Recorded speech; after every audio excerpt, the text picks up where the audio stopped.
Welcome to Lancefield on the Line. I'm delighted to be with Felix Oberholzer-Gee, a professor at the Harvard Business School focusing on strategy and the author of a brilliant book, Better, Simpler Strategy. I have it right here. I have digested it, read it, and I'm ready to get tested on it. Well, actually, you're going to be tested on it. And it is a beautifully elegant, wonderfully written book with a very simple but sophisticated framework, which we're going to talk about. Brilliant case studies and practical, really practical.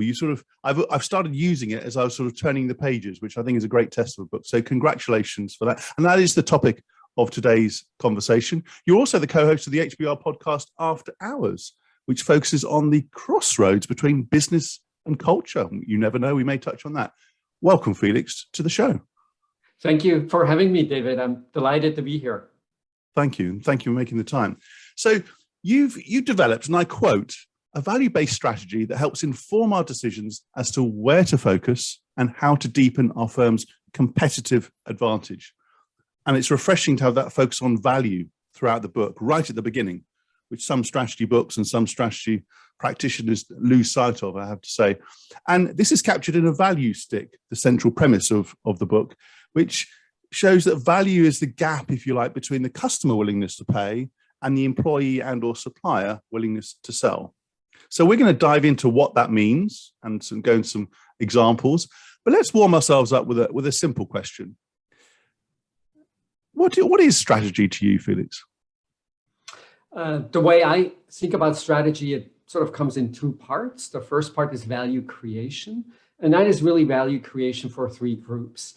Value creation for customers, value creation for employees, and then value creation for suppliers to the firm as well. And then once you created a ton of value, we're thinking about how does it get divided up? It's typically in three parts. Some of it goes to customers, some of it goes to employees and suppliers. And the middle wedge on that value stick you get to keep, that's your margin, that's your profitability for the firm. What's really key, I think, about the framework is start with value creation. Sometimes we do strategy backwards in that we stare at profitability and we wonder why some organizations are much more successful than other organizations. But really the premise, where do these profits come from? That's all just a reflection of value creation. If you start with profitability, if that's your guiding line, it's a little bit like looking in the rear view mirror in your car, trying to figure out what's ahead. Yes. It's not going to work very well. So think of profitability as a consequence, it's something that happens after you created value. I love that anchoring. That's really clear. Because I guess the segue for me is strategy is a term that people band around in lots of contexts. Yet if you ask the question, what is it and how do we use it? You often get either a very long explanation that somebody doesn't understand or bemused look. So yes.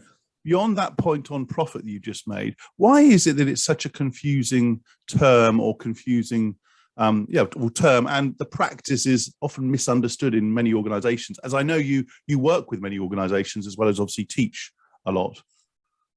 Yeah, so I think in part, it's just semantically unclear what strategy means. Strategic sometimes means just important, right? When someone tells you, oh, that's like a strategic question, probably sometimes it has to do with strategy, sometimes it doesn't. It just means it's an important question.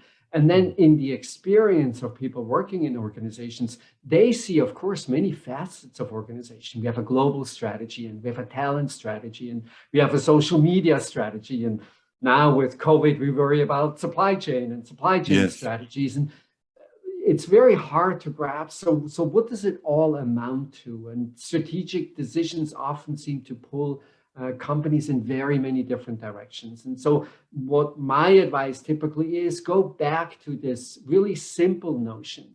The idea that strategy is complicated and reserved for the most senior executives in the organization is just not true at all. Strategy is very simple. It's three questions. How do you create value for your customers?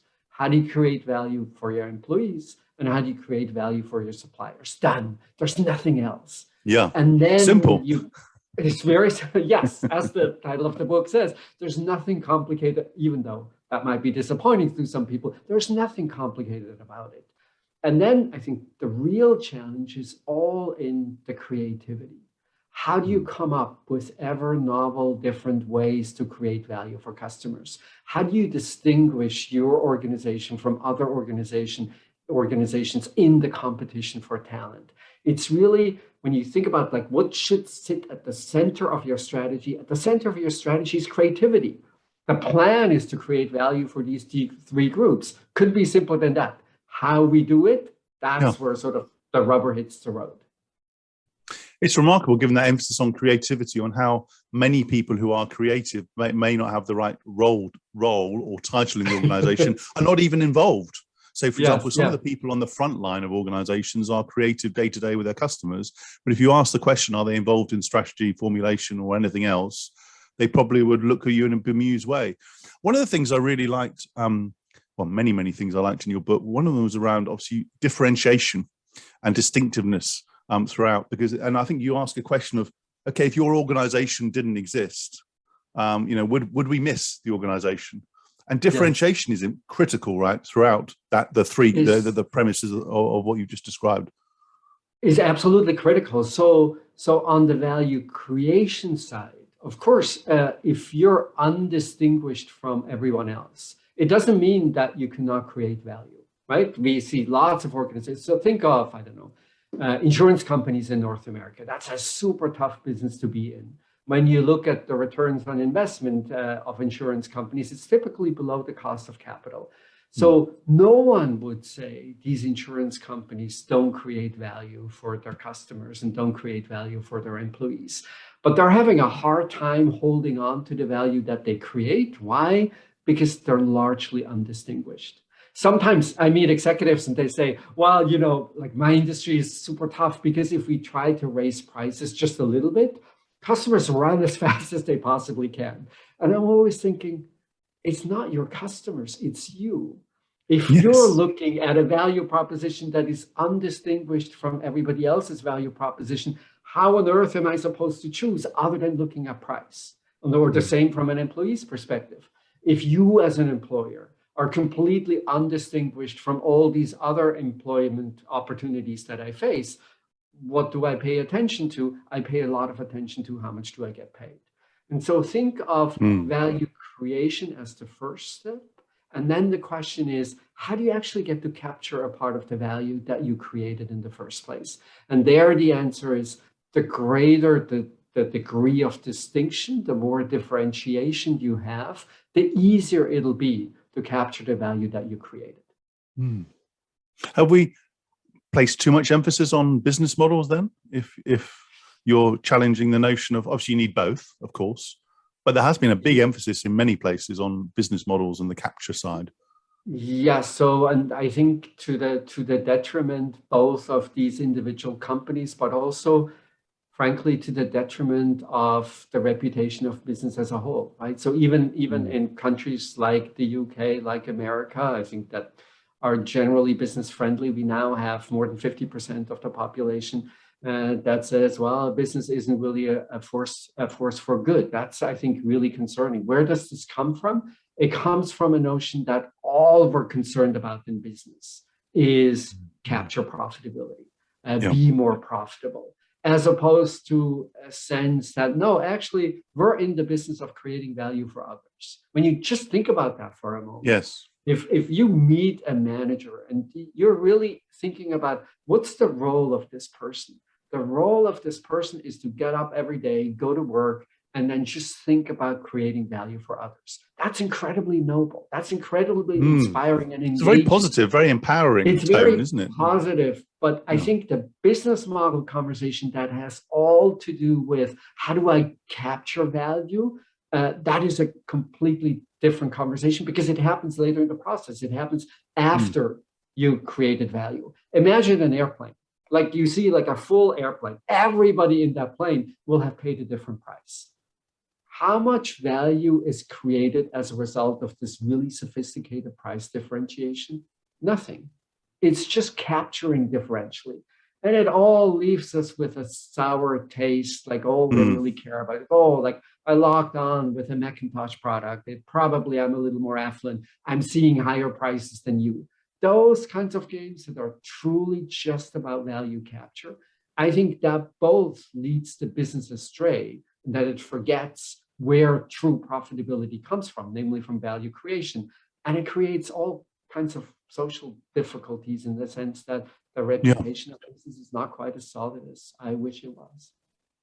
One aspect of value creation I was fascinated by in your book was your discussion of, if you like, the wider contribution that companies can make in the era of responsible capitalism. And I reread it a number of times because you come with a slightly, I wouldn't say contraire view, but a fascinating view, which is focus on creating value for the three groups you referred to, because you didn't mention society at the beginning, because in doing so, you will create value for society, as opposed to, if you like, losing sight of the value engine of the organization, which there are many companies, well, a number of very high profile companies in the last year or two who've lost sight of that value creation aspect.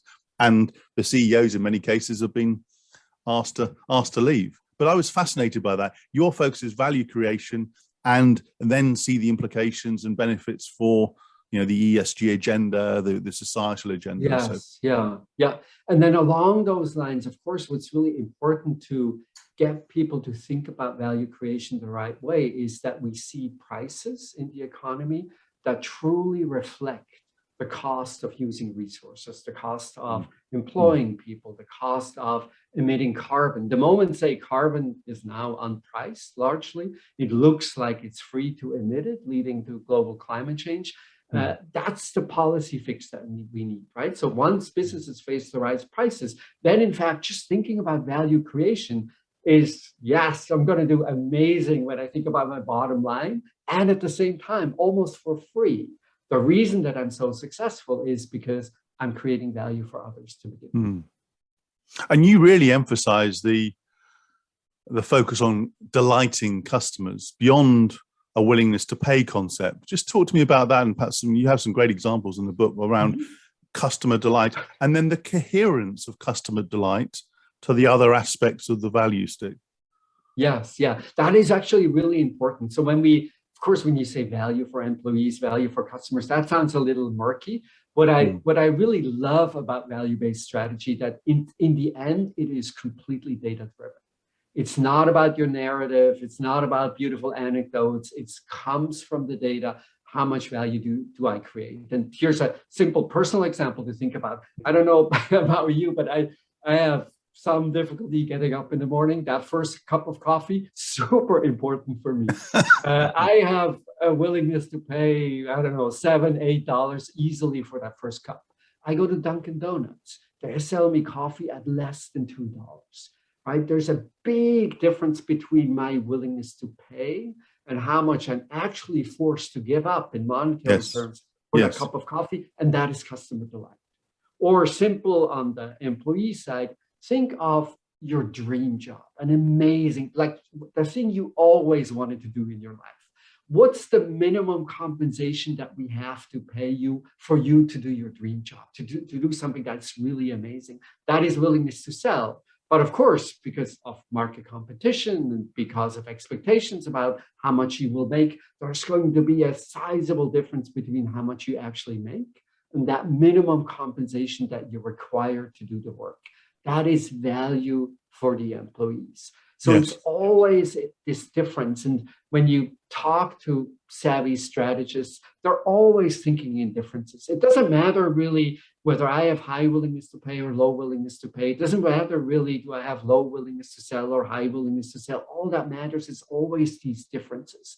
Differences from the view of the customer, what's my willingness to pay versus what's the price, and then differences across companies.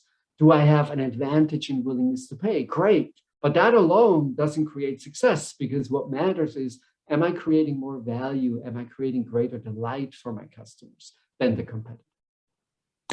I'm fascinated with the relationship between strategy and culture, which I think has been misunderstood and actually misstudied for many, many years. And there's obviously the quote that everyone knows and is misattributed to Peter Drucker. He didn't actually say it at all. But what you said there on the employee front is you've integrated the strategic value conversation with, for example, culture, which is obviously one aspect and a very important aspect of, if people want to come and work here and stay here because of the culture of how we work and what we believe in, that is critical to then the whole value equation you've described, which I thought was beautiful, because it's quite rare in strategy. It tends to be, we do the strategic stuff, we'll have a conversation on capabilities and culture sort of over here, and you sort of say, so who's going to join them up in the real world? Yeah, so important. And in fact, that's something, even strategy, I think as an academic field, has long underplayed the importance of just solid management, like management techniques. You might remember this classic distinction between some things are strategy and some things is just operational excellence. And operational excellence is not going to give you everything, because obviously everybody's operationally excellent. Excuse me? Like, it is so much work. It is so hard to be operationally excellent. And as a result, we now have fabulous research. My colleague at HBS, Rafaela Sadun, has a whole series of paper where she shows that the quality of management, operational excellence, is really important. And because it doesn't diffuse easily in the economy, it's not a given, it becomes a component of long-term competitive advantage. And it's fused with strategic decision-making. The example that having grown up in Switzerland, I love to hike. The example that I usually give is, imagine like I don't, but if I had amazing endurance, obviously that's super valuable in hiking. That's the culture, that's the management, that's operational excellence. But if I had a very poor sense of direction where I want to go, all that endurance is not really valuable.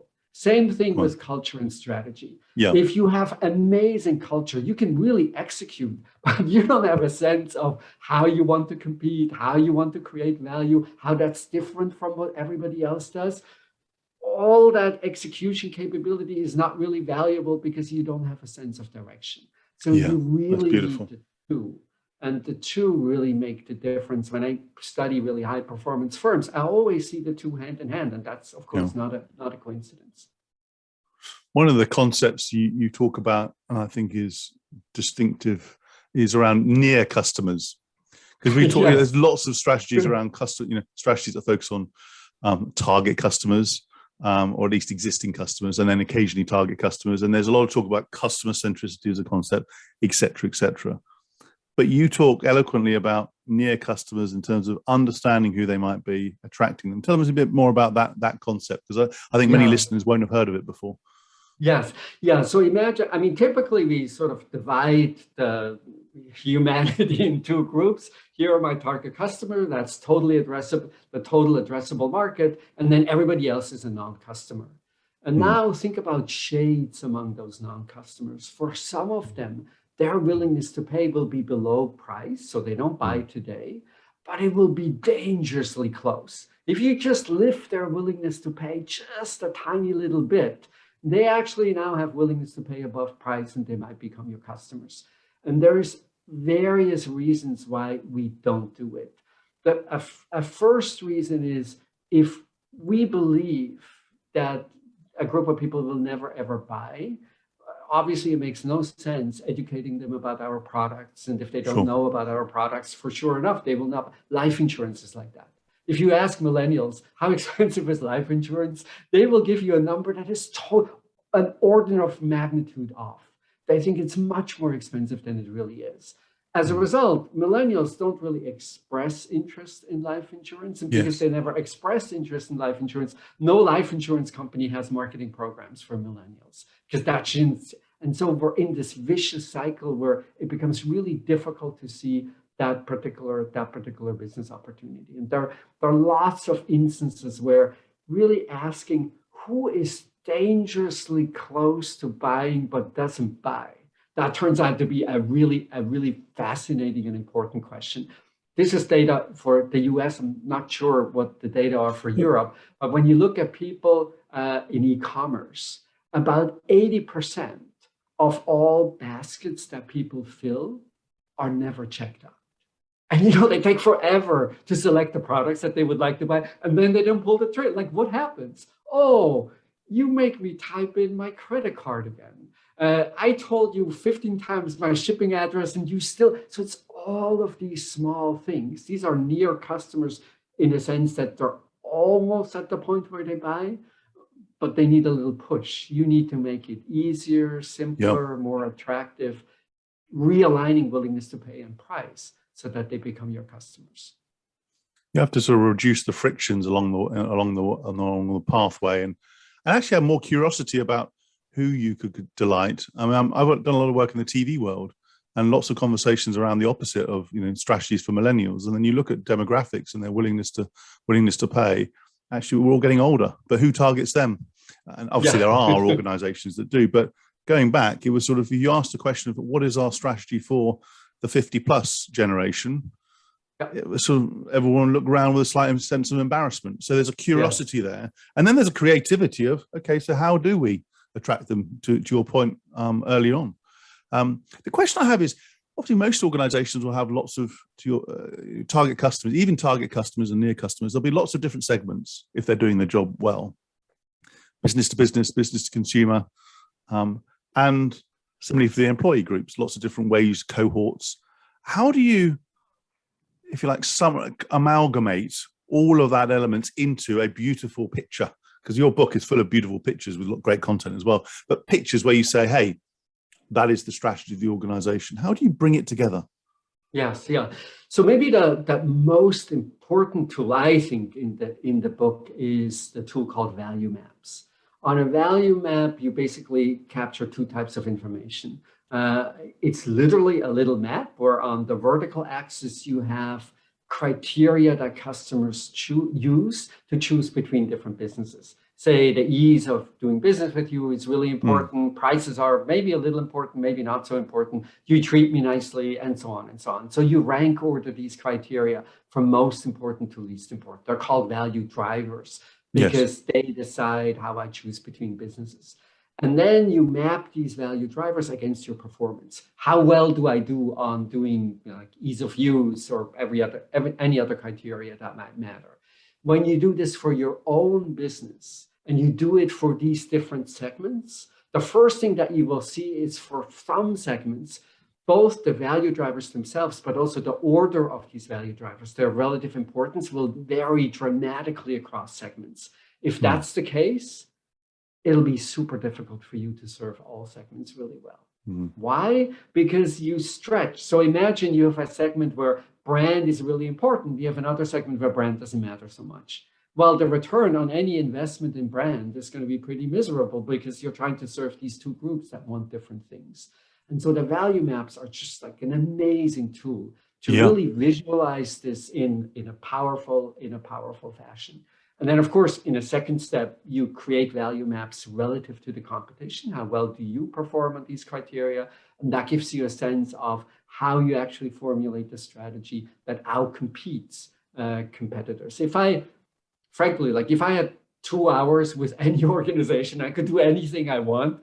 Probably 95% of the time, I would do a value map. I find it's a really intuitive, powerful. Yeah, and very rich, and it gets to this sort of, so what are we going to do? Question I have is that you talked about the second part of that in terms of differentiation and competition is many organizations are now operating more in ecosystems, whether the orchestrators, the most valuable companies in the world, most of them are founded or based on some form of platform-based ecosystem. How does what you're describing play out in a world where collaboration is more important than perhaps before in terms of creating the product and evolving the product and delighting customers?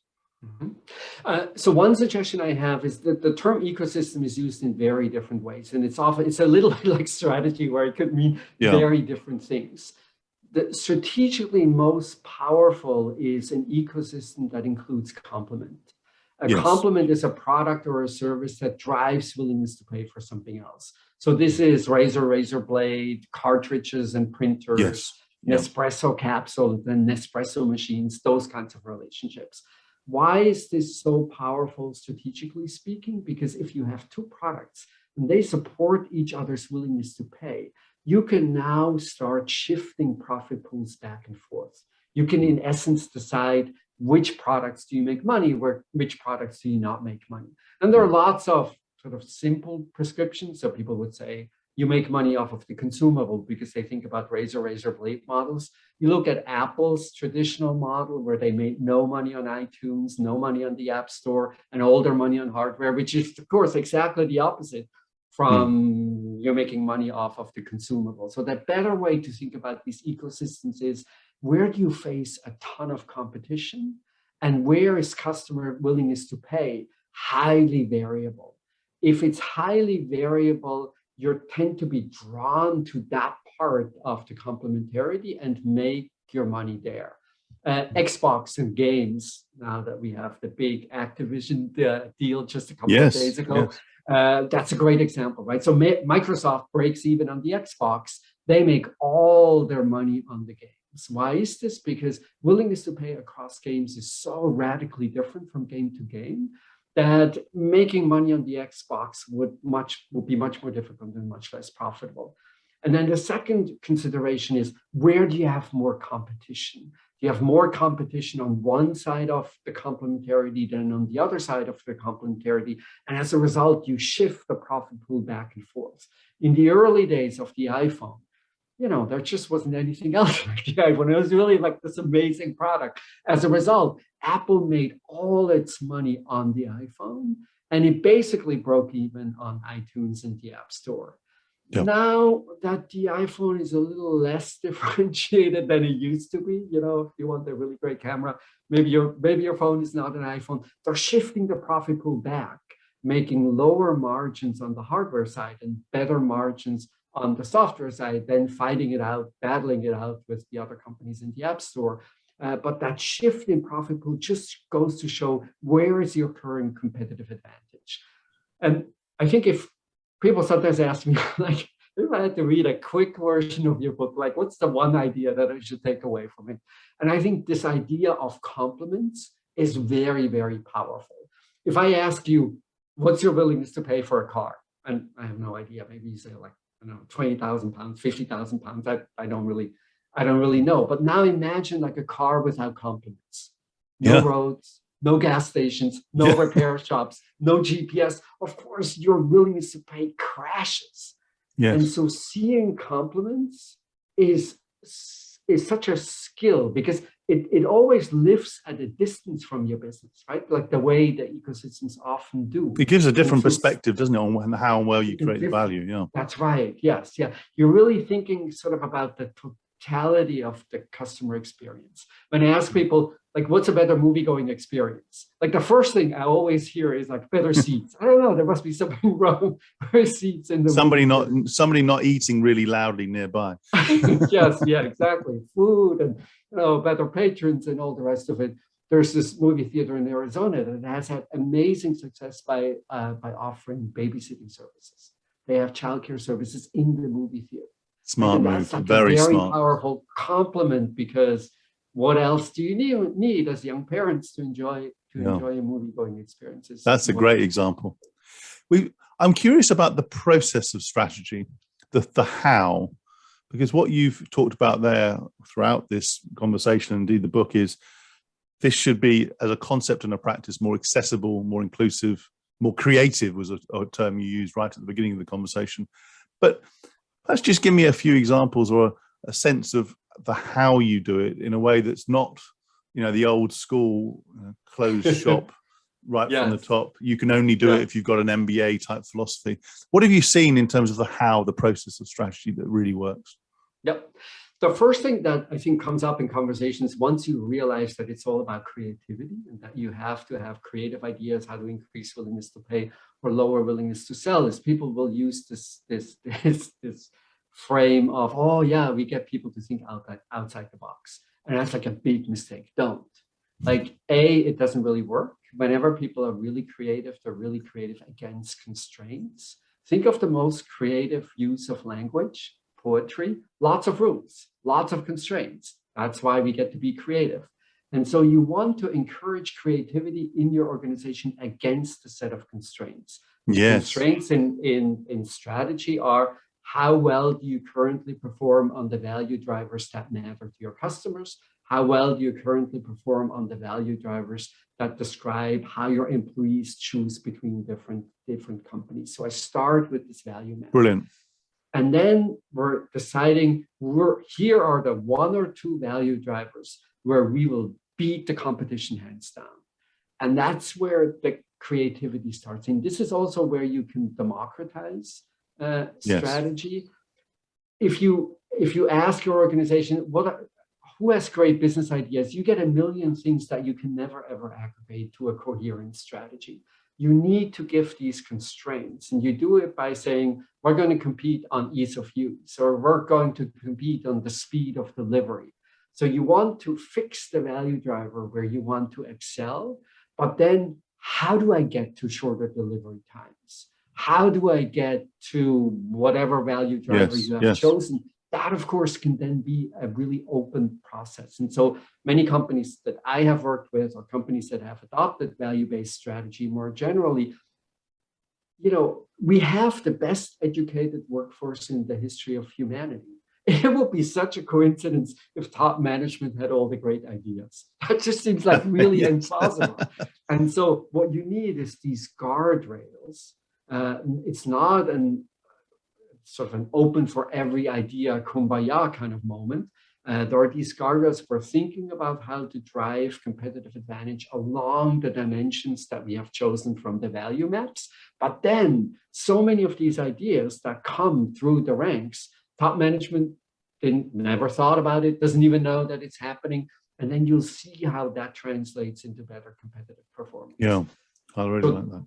There is a little bit of a top-down element to strategy in the sense that the top management team will choose these value drivers where you want to compete. Yes. And then there's sort of a democratic, open part of the process when you collect ideas how to actually deepen your competitive advantage. And then you have to make a decision or a series of decisions, which is, and one thing I really like is, the term creativity is used very loosely, as you just intimated. The reality is you have to put the parameters, the bounds, the rules, and actually a framework to work within. Absolutely right. So as we draw to a close, I always like to get a bit of a sense of the individual as opposed to just the book, the professional. Oh no! Well, yeah. I'm drawing out this question so you can have a bit of time to think about what I might ask. So you come up with this beautiful framework, and I'm a big fan. How have you applied it to yourself? Oh, that's a fantastic question.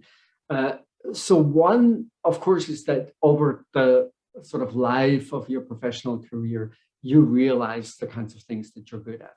And part of it is like endless practicing, part of it is maybe a little talent, and a big part of it is just you had the good fortune to be able to practice a lot in a particular environment. That was a little forgiving when you first started out and you weren't so good at what you did. The hardest part for myself, and I think for people like me, is to decide what not to do. So in every strategic conversation that I have ever been in, it's like the one thing that ambitious, smart people are not good at is deciding what not to do. Like, if I don't know anything about the strategy process of a company, like my first intuition would be, well, they're probably sitting in meeting rooms and they're making long lists of things to improve.